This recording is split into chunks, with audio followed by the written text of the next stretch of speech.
Good morning, colleagues, wherever you are in South Africa and around the world. My name is Mabila Mathebula. I prepared this presentation with my colleague, Dr. Peaceman Sopazi.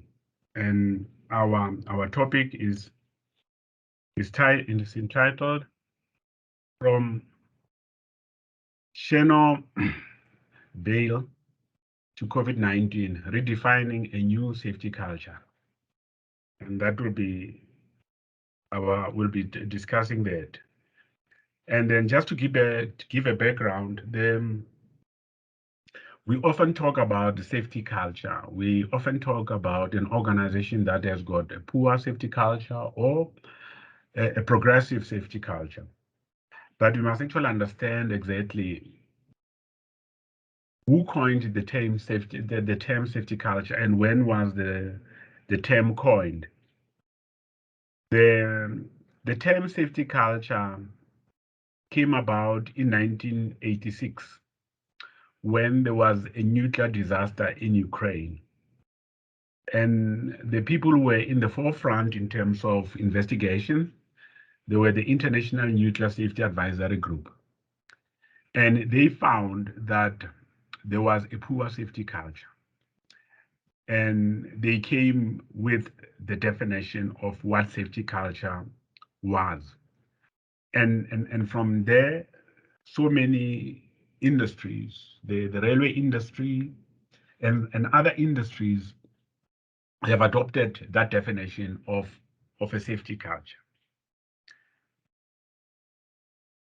And the report defined safety culture as an organizational atmosphere where safety and health is understood to be and is accepted as a number one priority. In other words, an organizational atmosphere where safety and health is understood to be and accepted as a number one priority.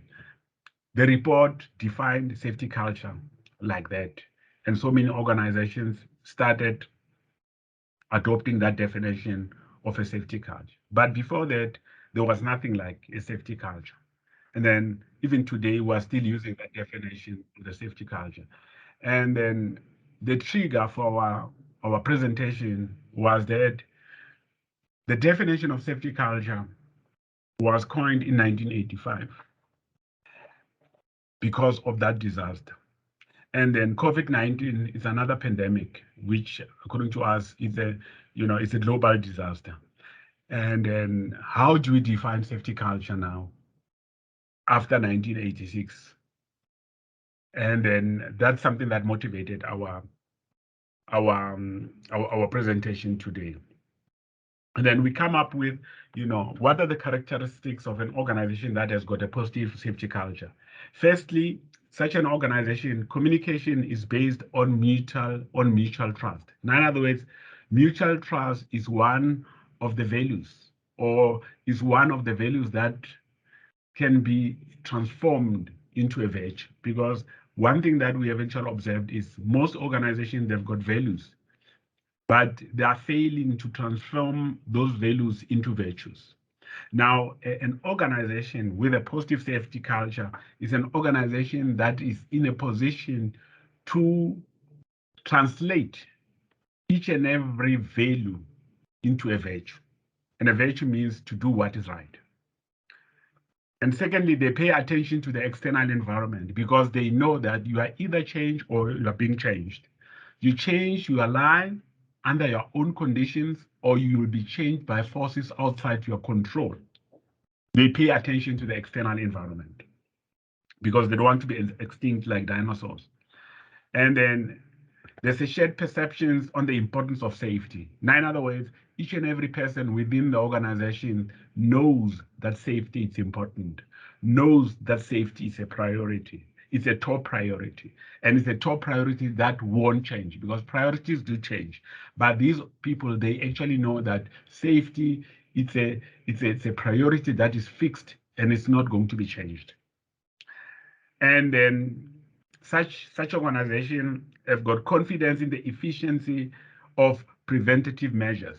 Now, in other words, they've got a preventative regime. They make it a point that hazards are prevented. They actually know that safety is good business.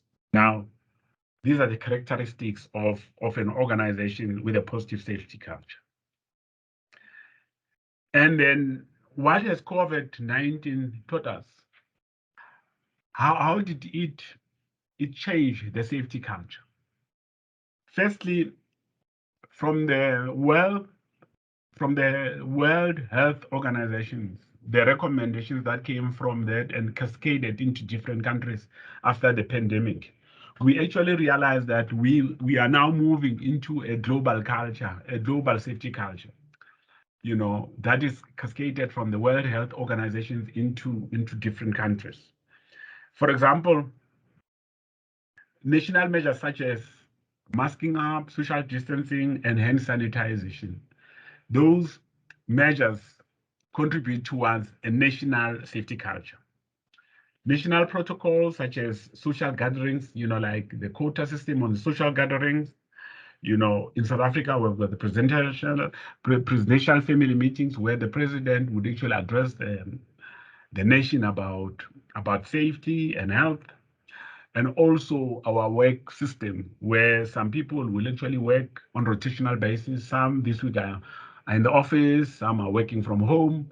And then now we actually realize these measures have got an impact on organizational culture, because organizations now, they have to wait for the president or maybe for the country to understand where we are in terms of managing the pandemic. And as such, what they do is they adjust their plans to accommodate what the nation says about safety.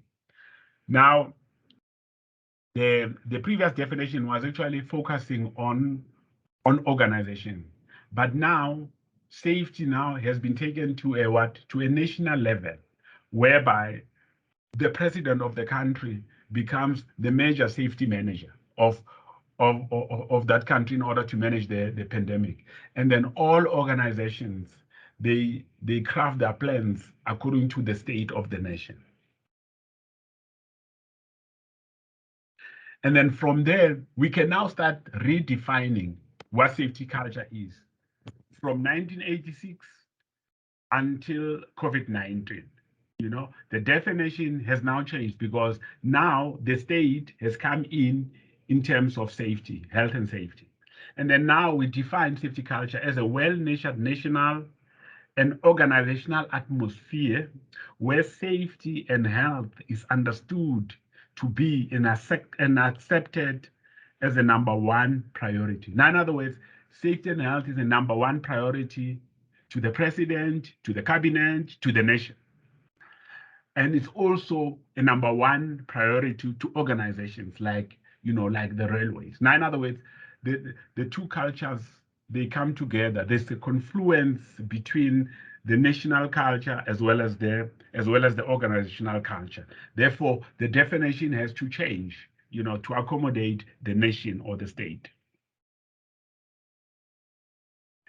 And there is a safety culture improvement system by Fleming. Fleming is a professor in the United States. And then he says, there's a life cycle in terms of your safety. Safety does not actually come through a sudden flight.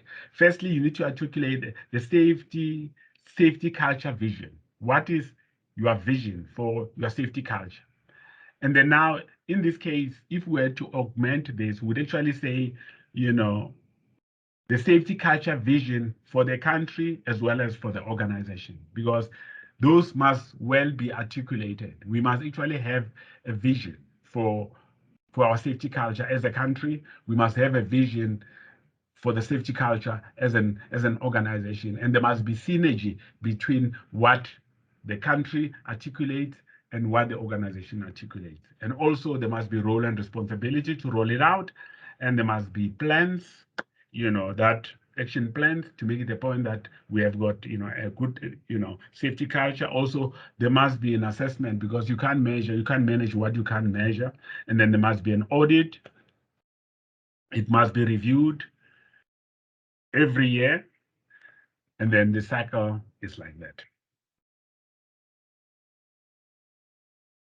And thank you very much for the courtesy with which you have listened to me. I thank you. I hope you'll actually enjoy the rest of the conference. Our task here was to expand on a definition of safety culture from 1986 until now. I thank you.